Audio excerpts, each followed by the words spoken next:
Pierre Rosanvallon, boa noite. Bonsoir, Monsieur Rosanvallon. Agradecemos imensamente sua disponibilidade para a entrevista. Nous vous remercions infiniment de votre disponibilité pour cet entretien. Nós, do Ateliê de Humanidades, consideramos sua obra fundamental para pensar a natureza da democracia moderna e interpretar as mutações contemporâneas, incluindo, claro, os acontecimentos políticos recentes no Brasil. Nous, de l'Atelier des Humanités, considérons que votre œuvre est fondamentale pour penser la nature de la démocratie moderne et interpréter les mutations contemporaines, y inclus évidemment les derniers événements politiques du Brésil. Muito obrigado por essa oportunidade. Nous vous remercions vraiment beaucoup pour cette occasion. Bem, vamos à primeira pergunta. Alors je vous pose la première question. Diferentemente do mundo hispânico, o mundo lusófono ainda não tem, para nossa infelicidade, traduções de grande parte de sua obra. Différemment du monde hispanique, le monde lusophone ne dispose pas encore, pour notre malheur, de traduction d'une grande partie de votre œuvre. Esperamos com ansiedade que, após a publicação de A Democracia Inacabada, sejam traduzidos rapidamente os outros volumes de sua trilogia sobre a história da França.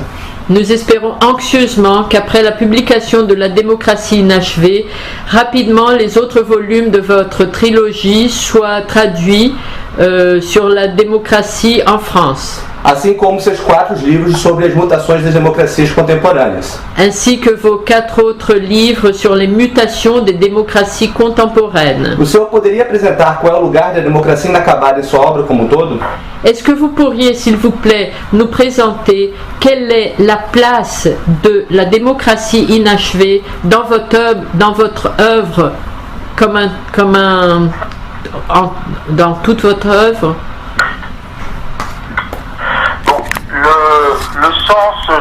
O sentido do meu trabalho sobre a democracia é de analisar os problemas da democracia, porque a democracia foi, ao mesmo tempo, uma aspiração universal, ela foi uma espera, um desejo social e, ao mesmo tempo, as condições de executá-la sempre foram problemáticas. Sempre foi um problema porque... Oui, je vous écoute. Je me suis arrêtée, ça a toujours été un problème, excusez-moi, il y a eu... Allô, vous m'écoutez? Allô? Oui, allô? Oui. Excusez-moi. Je vous ai suivi jusqu'à quand vous disiez la mise en œuvre a toujours été un problème. Voilà, la mise en œuvre de la démocratie a toujours été un problème, et donc tout mon travail todo o meu trabalho tem a ver com a história das condições de realização da democracia, a história da exploração, a história de uma pesquisa das instituições e dos meios práticos para dar uma forma e um sentido à democracia. Ok, merci. Bien, merci. A segunda questão. A democracia inacabada veio a público em um momento decisivo de nossa vida nacional. Como o senhor sabe, as eleições do último domingo acabaram de eleger como presidente Jair Bolsonaro, do Partido Social Liberal, que teve um discurso eleitoral bastante aguerrido. La démocratie inachevée a été publié dans un moment décisif de notre vie nationale. Comme vous le savez déjà, les élections de ce dernier dimanche viennent d'élire comme président Jair Bolsonaro du Parti social-libéral, qui a eu un discours électoral basé principalement sur... Baseado principalmente na eliminação da corrupção, do ativismo político e da doutrinação da esquerda nas escolas e nas universidades. L'élimination de la corruption, de l'activisme politique et de l'endoctrinement de la gauche dans les écoles et les universités. Pelo combate à violência, pela via do armamento da população e do aumento da repressão estatal. Par le combat à la violence par moyen de l'armement de la population et de l'augmentation de la répression de l'État. E pelo desenvolvimento econômico a partir de uma agenda bem liberal. Et par le développement économique basé sur une agenda très libérale. O fenômeno Bolsonaro me fez lembrar de suas análises do populismo. Le phénomène Bolsonaro m'a fait penser à vos analyses du populisme. Em A Contra-Democracia, o senhor propôs pensar o populismo como uma forma de impolítica. Dans La contre-démocratie, vous nous avez proposé de penser le populisme en tant qu'une forme de impolitique. Em outro texto, de 2011, o senhor analisa a relação problemática entre o povo e o populismo. Dans un autre texte de 2011, vous analysez le rapport problématique entre le peuple et le populisme. Como o senhor vê a ascensão do populismo de direita no mundo hoje? Podemos identificar Bolsonaro como um deles? Comment voyez-vous l'ascension du populisme dans le monde d'aujourd'hui? Pensez-vous qu'on pourrait classifier Bolsonaro comme un d'entre eux?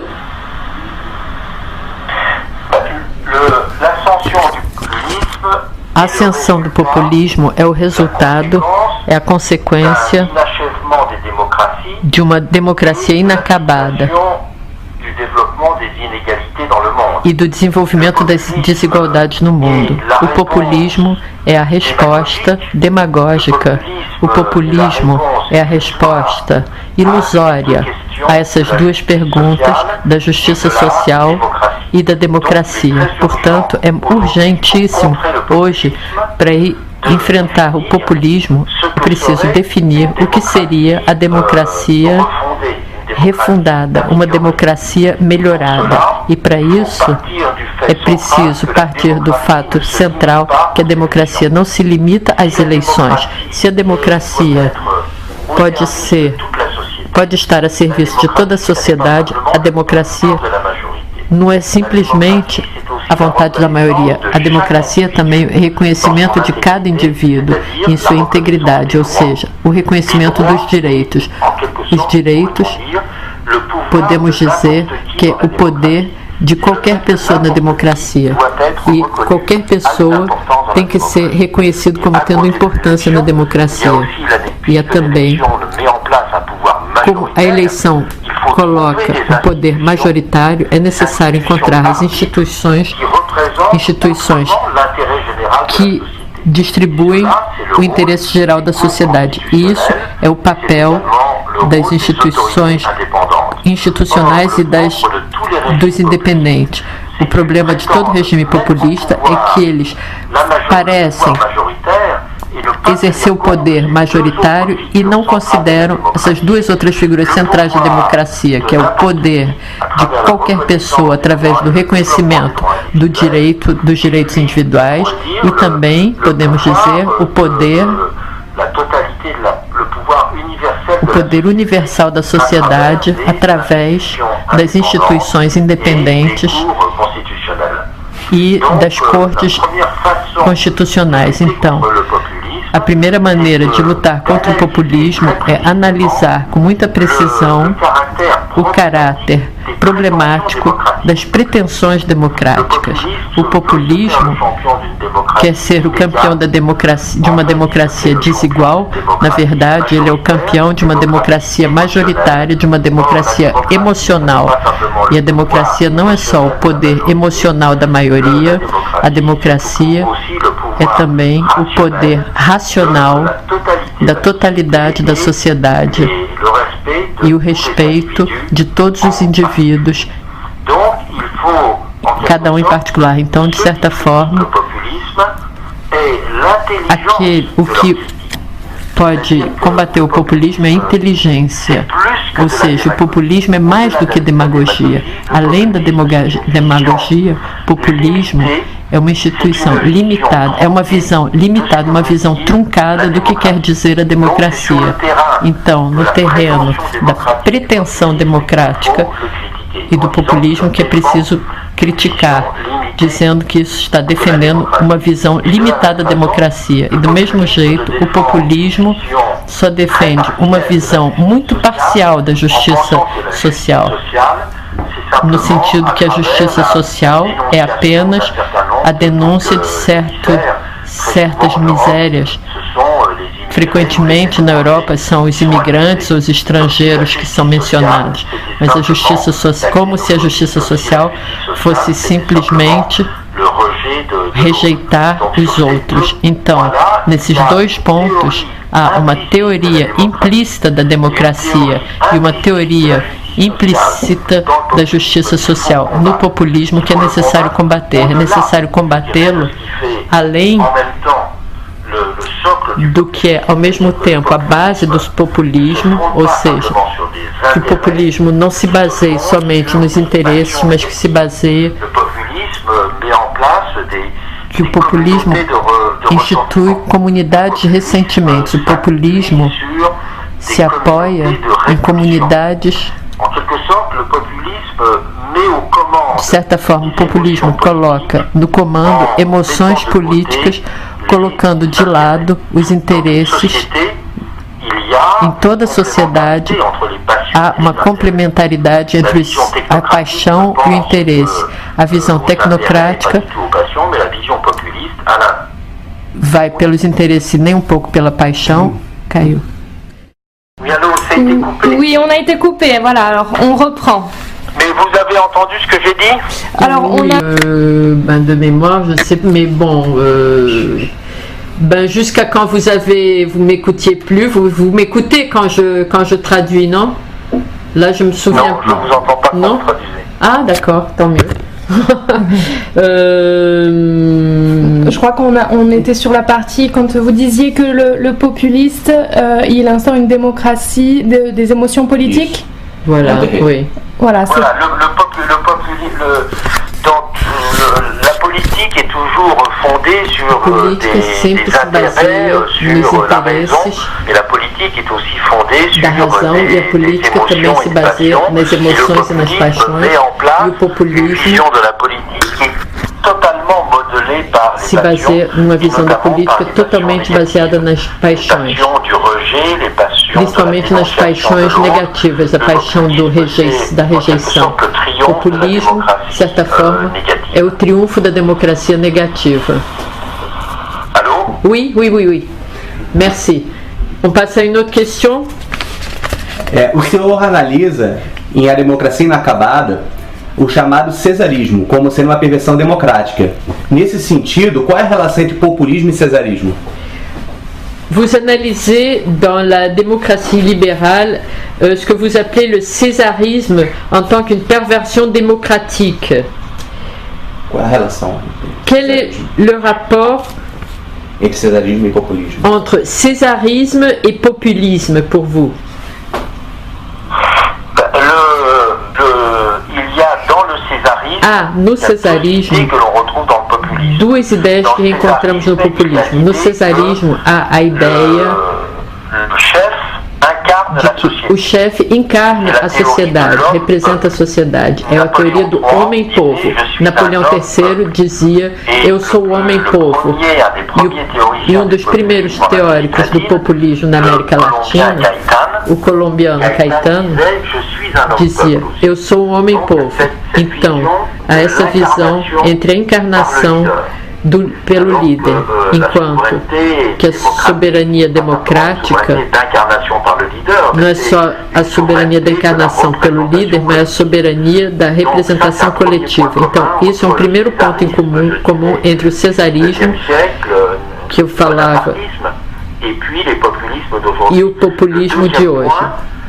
O segundo ponto em comum é a mesma visão da democracia liberal. De Napoleão III, por exemplo, justificava a censura da imprensa, a limitação da liberdade de imprensa, dizendo que os jornalistas não foram eleitos pelo povo, eles não são tão legítimos como o poder eleito pelo povo. Então, como todos os intermediários eram criticados como não sendo eleitos pelo povo, portanto, antidemocráticos. E é por isso que há toda uma teoria do ódio das mídias, no populismo, as mídias, porque as mídias podem ser facilmente acusadas de não serem representantes, os verdadeiros representantes da sociedade, da mesma maneira que o sectarismo é criticado também, e os contrapoderes. O cesarismo é a ideia de que a democracia é o poder imediato da maioria. Não é necessário um contrapoder e não é necessário um equilíbrio dos poderes. Então, nesses dois pontos, mostra bem que temos que entender o populismo na história da democracia, porque o populismo não surge hoje do nada. O populismo é a ideia de uma longa história de exploração da democracia e é necessário ressituá-lo também numa história de perversão da democracia, porque a história do século XX foi, na Europa, a história das piores perversões da democracia em nome da democracia. O poder totalitário se instalou na União Soviética, foi em nome de, além da democracia burguesa, que o fascismo também pretendia ser o verdadeiro regime representante dos interesses de toda a sociedade. Então, temos que entender o populismo nessa história dos problemas da democracia, e hoje os populismos na Europa, por exemplo, apresentam traços xenófobos, por exemplo, e que não era questão no meio do século XIX. Agora, a dimensão, a visão econômica do populismo é muito importante, enquanto que no século XIX era principalmente a visão política do populismo que contava. Hoje, há toda uma teoria, se pode dizer, do protecionismo nacional em todos os regimes populistas, e não era assim no século XIX. Na época em que a mundialização não tinha nem um pouco o espaço que ocupa hoje. Pronto. Merci. Oui, merci. On met votre écouteur en off pour que vous n'écoutiez pas toute la traduction. On passe à une autre question. Nós temos mais quanto tempo, por favor? De combien de temps disposez-vous encore, s'il vous plaît? Là maintenant, de 10 minutes maximum. Hein? D'accord, merci. 10 minutos no máximo. O senhor deve ter lido e ouvido muitas coisas. Vous avez dû lire et écouter plusieurs choses indizíveis que Jair Bolsonaro diz ao longo de sua carreira política de quase 30 anos. A exprimé au long de sa carrière politique de presque 30 ans. Tido por muitos como candidato de extrema direita, considéré par beaucoup comme un candidat d'extrême droite. Ele chega a ser associado ao nazismo e ao fascismo. Il a été même associé au nazisme et au fascisme. Houve cheiro no ar de anos 20 e 30. Nous avons senti dans l'air une odeur des années 20 et des années 30. Quando se põe o problema de povo soberano que elege alguém que pode destruir a democracia. Lorsqu'on voit un peuple souverain qui peut élire quelqu'un qui est capable de annuler la démocratie. Mas lembro de suas sofisticadas análises sobre contra-democracia. Cela me fait penser à vos analyses sophistiquées de la contre-démocratie, a soberania complexa, de la souveraineté complexe e a diversidade das formas de legitimação democrática. Et la diversité des formes de légitimation démocratique. Bolsonaro, agora eleito, Bolsonaro, maintenant élu, parece moderar-se. Semble être un peu plus modéré. Atenuando suas afirmações para compor novo governo. Et il atténue ses affirmations pour composer un nouveau gouvernement. Mas estamos ainda em meio a imponderável. Mais nous sommes toujours face à l'impondérable. O senhor considera que há uma interpretação exagerada? Considérez-vous qu'il y ait une interprétation exagérée a partir de analogias históricas, à partir d'analogies historiques e paixões eleitorais, et passions électorales, ou a democracia brasileira está realmente em risco? Ou croyez-vous que la démocratie brésilienne soit vraiment en risque, en danger? Eu acho que a democracia brasileira está em perigo, mas como a democracia tem estado muitas vezes em perigo na Europa. Na ideia do Sr. Orbán, na Hungria do Sr. Orbán, na Polônia, nos Estados Unidos de Trump, nas Filipinas do Duterte, em todos esses países vemos hoje que a democracia vacila, que a democracia parece ser muito frágil.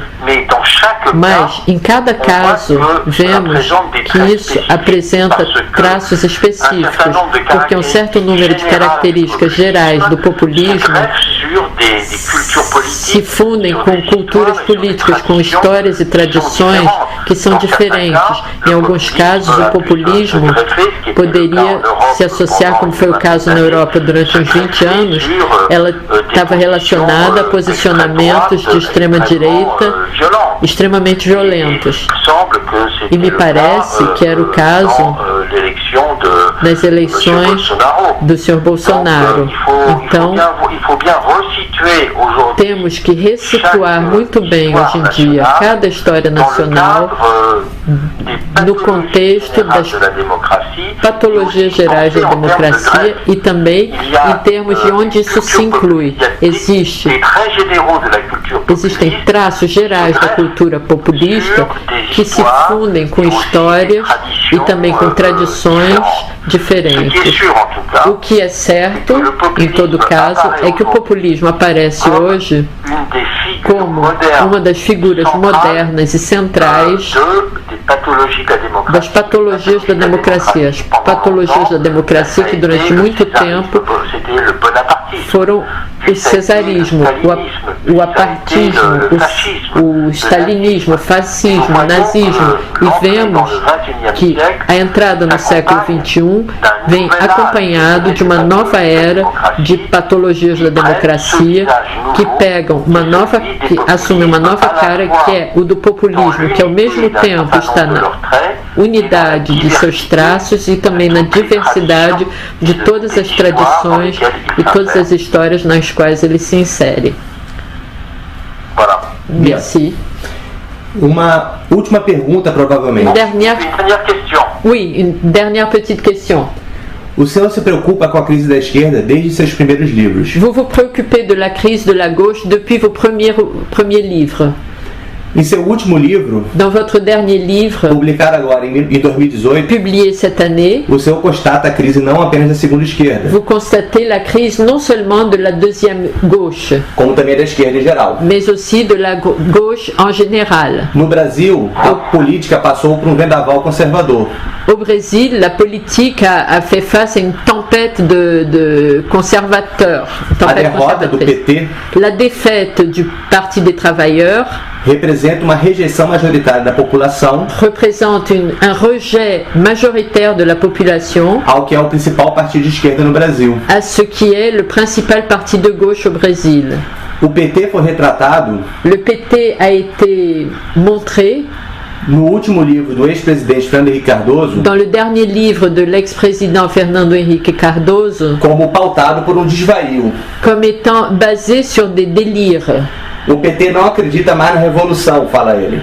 Il dit que le PT ne croit plus à la révolution. Mas acredita na transformação da sociedade. Mais il croit à la transformation de la société. A partir da conquista do Estado pelo partido. À partir de la conquête de l'État par le parti. Esta frase sintetiza bem a visão dos críticos. Cette phrase synthétise bien la vision des gens qui critiquent. Como o senhor interpreta a crise da esquerda brasileira no cenário internacional? Comment interprétez-vous la situation de la gauche brésilienne dans le scénario international? Estará ela presa a uma visão da antiga esquerda, precisando renovar-se? Est-ce qu'elle est raccrochée à une vision ancienne de la gauche et elle a besoin de se renouveler? O que eu acredito é que a crise da esquerda brasileira tem duas causas. Ela tem causas instrumentais diretas ligadas ao cansaço do poder durante o tempo que o PT ocupou o poder. Então você pode dizer que é uma causa circunstancial em todos os lugares, ou seja, há uma expectativa democrática que ocupa ciclos que são ciclos de rejeição e ciclos de entusiasmo. Então, hoje em dia, atualmente, houve um ciclo do entusiasmo pela esquerda e agora há um ciclo de rejeição. E isso podemos dizer que é uma interpretação conjuntural, uma interpretação quase psicológica. Mas existem causas mais profundas. Se a esquerda está em crise no Brasil e também em todos os lugares do mundo, é porque o seu capital intelectual pode ser reformulado. sua visão do futuro deve ser reformulada em função justamente das coisas que estão em jogo e das coisas apresentadas pelo populismo e também pelas questões levantadas pelo aumento espetacular das desigualdades. Não são apenas questões políticas conjunturais, mas a esquerda perdeu a hegemonia de certa forma. Então é necessário reencontrar o sentido do poder intelectual da esquerda, que seja o poder das ideias motrizes. Isso me parece particularmente chocante no caso francês, onde os partidos de esquerda estão atualmente numa situação de crise profunda, e a mesma coisa com a social-democracia alemã, a mesma coisa com o Partido Trabalhista inglês e dos democratas italianos. É isso. Muito obrigado, Pierre Rosanvallon. Merci infiniment, Monsieur Rosanvallon. Bonne fin d'après-midi et bonne fin de journée à vous. Merci beaucoup, merci. Bonne soirée à vous. Au revoir. Au revoir.